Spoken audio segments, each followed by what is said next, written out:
नमस्कार दोस्तों। कहते हैं इंसान जब मर जाता है तो उसकी सांसें थम जाती हैं, शरीर मिट्टी में मिल जाता है, लेकिन क्या उसकी मोहब्बत और उसका दर्द भी ख़त्म हो जाता है? नहीं दोस्तों। कुछ अधूरी कहानियाँ, कुछ धोखा और कुछ बहते हुए खून के कतरे कभी नहीं मरते दोस्तों, आज जो कहानी मैं आपको सुनाने जा रहा हूँ वह किसी की नहीं है, मेरी अपनी कहानी है, मेरी जुबानी। दोस्तों, एक वक्त था जब मैं ज़िंदगी से बेइंतहा मोहब्बत करता था। मुझे लगता था कि मेरी किस्मत सबसे अच्छी है, क्योंकि मुझे वो लड़की मिली थी जिसे मैं दुनिया की में सबसे ज़्यादा चाहा करता था।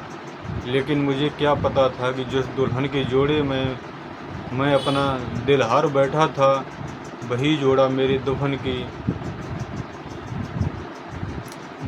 मेरे कफन में बदलने वाला है दोस्तों। बात कुछ साल पहले की है। शहर की एक जानी मानी यूनिवर्सिटी में पढ़ता था मैं। आम लड़कों की तरह मेरी ज़िंदगी भी किताबों, दोस्तों और भविष्य के सपनों के इर्द गिर्द घूमती थी दोस्तों। लेकिन उस दिन मेरी ज़िंदगी हमेशा के लिए दोस्तों बदल गई जब मैंने पहली बार उसे देखा। उसका नाम था अनामिका। वह यूनिवर्सिटी की कॉरिडोर से गुजर रही थी दोस्तों। उसके चेहरे पर एक सादगी थी, आंखों में एक अजीब सी चमक, और उसकी हंसी मानो बंजर ज़मीन पर बारिश की पहली बूंद पड़ गई है। मुझे पहली ही नज़र में उससे प्यार हो गया दोस्तों। हर रोज़ सिर्फ उसकी एक झलक पाने के लिए मैं घंटों लाइब्रेरी के बाहर खड़ा रहता था। तस्वीर उसकी आंखों में छुपाकर रखी थी दोस्तों। तस्वीर उसकी आंखों में छुपाकर रखी थी। हर सांस हमने उसके नाम कर रखी थी। हमें क्या खबर थी कि वही जान लेगी मेरी। हमें क्या खबर थी कि वही जान लेगी मेरी, जिसकी हंसी पर हमने ज़िंदगी लुटा रखी थी। दोस्तों, धीरे धीरे हमारी बातचीत शुरू हुई। एक ही डिपार्टमेंट में होने की वजह से नोट शेयर करने से शुरू हुआ सिलसिला जल्द ही घंटों फ़ोन पर बात करने में बदल गया। कैंटीन की वो चाय, यूनिवर्सिटी के पार्क में की वो लंबी सैर और शाम को ढलते सूरज को साथ में देखना, सब कुछ किसी खूबसूरत सपने जैसा लगता था दोस्तों। अनामिका अक्सर मुझसे कहती थी, तुम्हारे बिना मेरी ज़िंदगी में कुछ नहीं है। अगर तुम ना मिले तो मैं मर जाऊंगी। ये बात अनामिका मुझसे कहती थी दोस्तों। मैं उसकी मासूम बातों पर आंखें बंद करके यकीन कर लेता था दोस्तों। मुझे लगता था कि ऊपर वाले ने सिर्फ मेरे लिए उसे बनाया है। हमने साथ में जीने मरने की कस्में खाई दोस्तों। उसने मुझे अपनी जान, पारिवारिक मजबूरियों के बारे में बताया कि उसके सिर पर पिता का साया नहीं है और उसके घर की हालत ठीक नहीं है। मैंने हर कदम पर उसका साथ दिया दोस्तों। अपनी पॉकेट मनी से लेकर जो भी बन पड़ता था, मैंने उसकी हर ज़रूरत पूरी करी दोस्तों। यूनिवर्सिटी की पढ़ाई पूरी होते होते हमारा प्यार इस मुकाम पर पहुंच गया था कि हम एक दूसरे के बिना रहने की सोच भी नहीं सकते थे। अब अगला कदम था दोस्तों शादी। उसके मासूम चेहरे पर कभी भी शक नहीं हुआ। उसके मासूम चेहरे पर कभी भी शक नहीं हुआ। दिल दिया ऐसा कि कभी हक नहीं हुआ दोस्तों। हम वफा की राहों में आंख मूंद कर चलते रहे।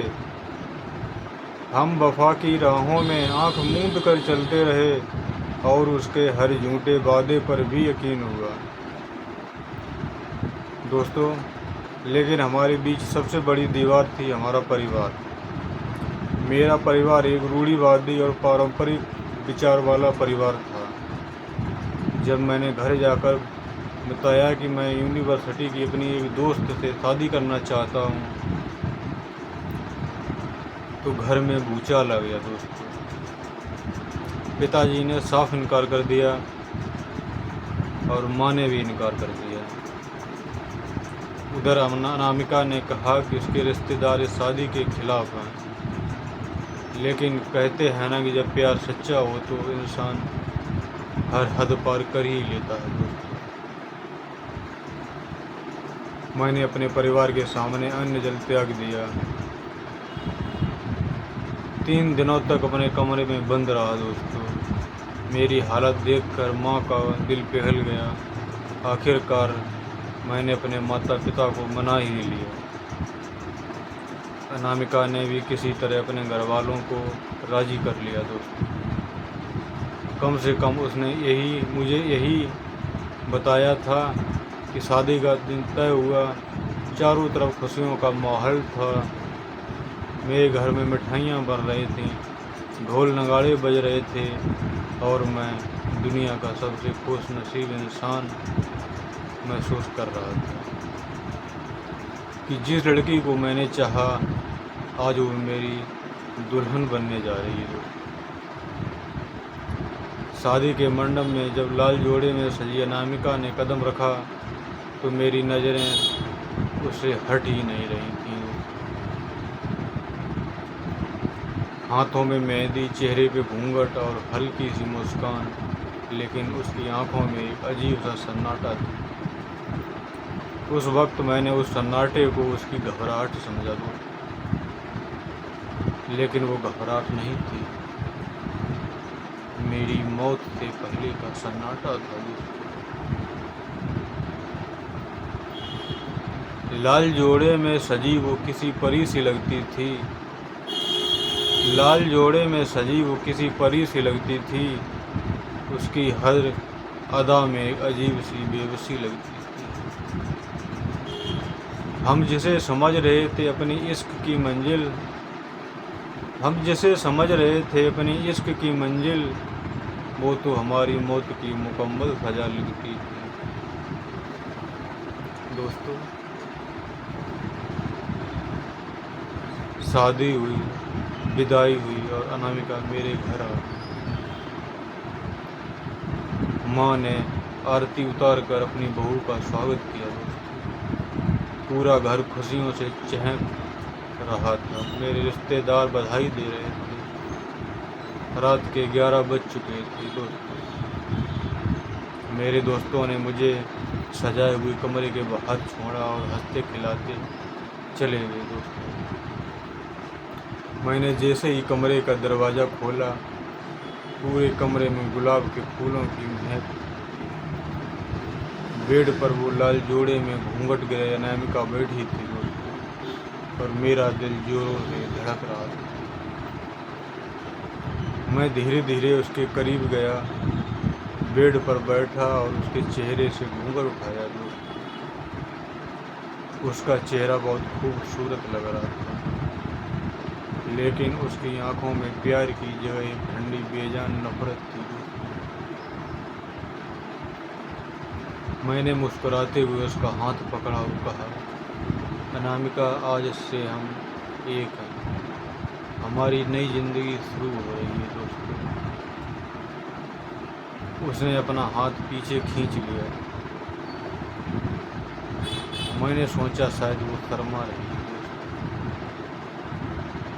मैंने साइड टेबल पर रखा दूध का गिलास उठाया और उसकी तरफ बढ़ाया। उसने गिलास लिया और मुस्कुराई, और वो मुस्कान देखकर मेरी रीढ़ में एक सिहरन दौड़ गई। वो प्यार की मुस्कान नहीं थी, वो एक शिकारी की अपने शिकार पर आखिरी जीत की मुस्कान थी दोस्तों। मेहंदी का रंग अभी हाथों से छूटा भी न था। मेहंदी का रंग अभी हाथों से छूटा भी न था।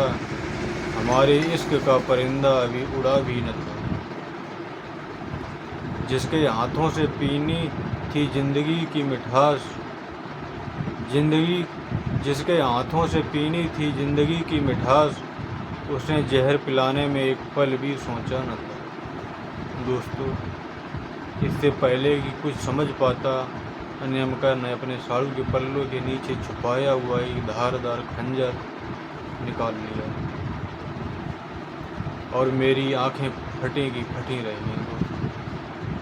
मैंने घबरा कर कहा, अनामिका, ये क्या मजाक है? ये क्या कर रही हो तुम? वह जोर से हंसी। उसकी वो हंसी किसी डायन की हंसी जैसी लग रही थी। उसने कहा, मजाक? ये कोई मजाक नहीं है। तुम्हें क्या लगा कि मैं तुम्हें प्यार करती हूँ? तुमसे शादी करने का नाटक सिर्फ इसलिए किया ताकि तुम्हारे घर का सारा कैश, जेवर और प्रॉपर्टी हथिया सकूँ मैं। तभी कमरे की खिड़की खुली और बाहर से 2 आदमी अंदर कूदे। दोस्तों, वो कोई और नहीं बल्कि अनामिका का असली गैंग था। दोस्तों, उसका तथाकथित प्रेमी और उसका साथी। वे एक लुटेरी दुल्हन गैंग के सदस्य थे। दोस्तों, यूनिवर्सिटी में मुझसे मिलना, प्यार का नाटक करना, घर वालों को मनाना, यह सब एक रची रचाई साजिश का हिस्सा था। दोस्तों, उसका काम अमीर या सीधे साधे लड़कों को जाल में फंसाना। दोस्तों, शादी करना और सुहागरात के दिन पति का कत्ल करके सारा सामान लूट कर भाग जाना। मेरे पैरों तले जमीन खिसक गई। दोस्तों, जिस लड़की के लिए मैंने अपने माँ बाप से बगावत की, वही लड़की मुझे मारने खड़ी थी। मैं मन्नतें कि अनामिका, जो चाहिए ले लो, मुझे छोड़ दो, लेकिन उसकी आंखों से रत्ती भर भी रहम नहीं आई। दोस्तों, उसने अपने साथियों से कहा, अगर ये जिंदा बचा तो पुलिस को बता देगा, इसे ख़त्म कर दो। उन दोनों ने मुझे जकड़ लिया और अनामिका ने बेदर्दी से वो खंजर मेरी छाती पे घोंप दिया था। 1 बार, 2 बार, 3 बार। कमरे की सफ़ेद चादर पर मेरा खून पानी की तरह बहने लगा। दोस्तों, मेरी सांसें उखड़ने लगीं, मेरी आंखों के सामने अंधेरा छाने लगा। कमरे में रखे फूलों पर मेरे खून के छींटे पड़ रहे थे और वे अलमारी से सारा कैश, सोने चांदी के जेवर समेट रहे थे और मैं तड़प तड़प कर अपनी आखिरी सांसें गिन रहा था। जाते जाते अनामिका ने मेरे खून से लथपथ चेहरे को देखा और ठंडे स्वर में बोली, अलविदा लव मास्टर, और वे खिड़की से गायब हो गए।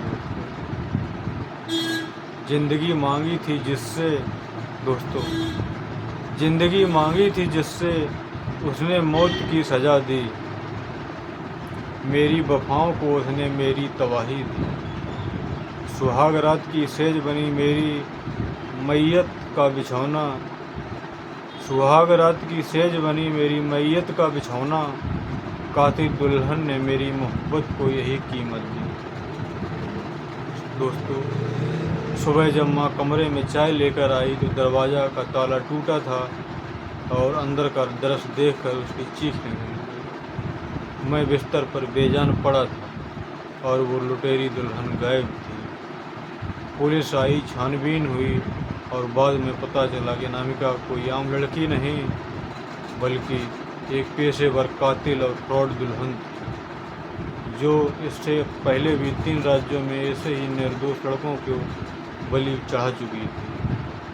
दोस्तों, आज मेरी आत्मा भटक रही है, सिर्फ है बताने के लिए एक अंधा प्यार कभी कभी कितना खतरनाक हो सकता है। दोस्तों, कभी किसी पर भी आंख बंद करके भरोसा मत कीजिए। दोस्तों, सुंदरता के पीछे छिपे भयानक चेहरे को पहचानिए। दोस्तों, वरना जो हाथ आपके गले में बरमाला डालते हैं, वही हाथ आपकी गर्दन भी घोंट सकते हैं। दोस्तों, अगर आपको मेरी ये सच्ची और दर्दनाक कहानी पसंद आई है तो इस वीडियो को अपने दोस्तों को पास शेयर करें और मासूम ऐसी कातिल दुल्हन का शिकार न बने। चैनल को सब्सक्राइब करें, कमेंट करें और RIP ज़रूर लिखें दोस्तों। धन्यवाद। जय हिंद।